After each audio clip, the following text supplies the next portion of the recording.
Hey guys, these are the instructionals for x and y intercepts of a straight line, and we want to know what is the equation of a line with an x-intercept of 24 and a y-intercept of -3. First thing I'm going to remind you about, the second I'm being asked for the equation of a line, is I want to know y is equal to ax plus b. It's going to be burned into your brain by the end of this course. You may remember nothing except that 20 years from now. The x-intercept of 24 and the y-intercept of -3, I want to remind you from the instructional video that you watched previously that the second you see the word x-intercept, I want to remind you that on the x-intercept, the y is always equal to 0. And I want to remind you for the y-intercept, regardless of what the x is, regardless of what the y is, that the x is always equal to 0. So x-intercept, no matter what that x is, in this case 24, the y will always be nothing, and vice versa. For the y-intercept, the x will always be nothing. We know the values of the y-intercept. We know it's -3, and we know the value of the x-intercept. We know it's 24, so we could go ahead and fill those numbers in.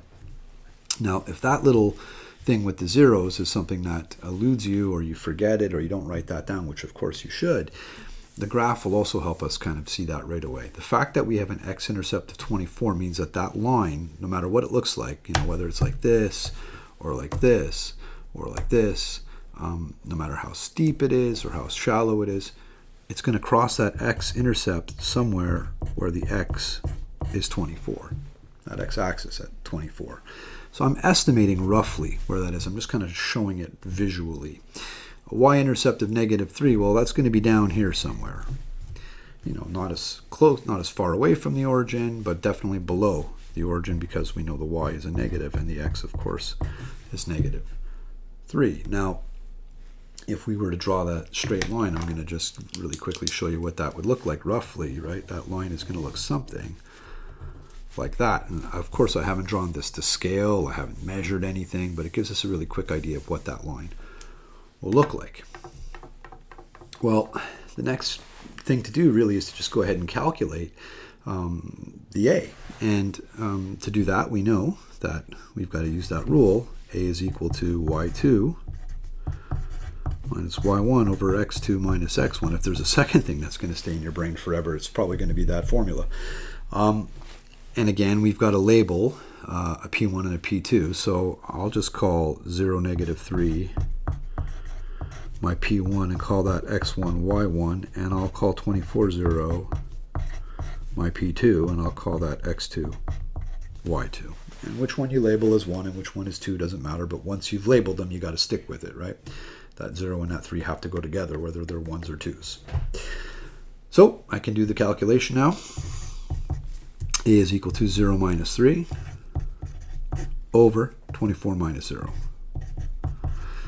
That's going to be -3 over 24. Now, so those of you who know, that reduces down to -1 over, well, maybe we'll just do it this way. Here. Not to confuse anybody. -3 divided by 24 is equal to, oops, there you go, -0.125. So there's our decimal. Now, if you're a fraction person, I was going to show it before, you might realize that that's 1/8, -1/8. That's okay. You can leave it like that, but we don't need to. Generally speaking, most of you will like to go ahead and put that decimal in, and there's nothing wrong with that, as long as you keep the whole thing.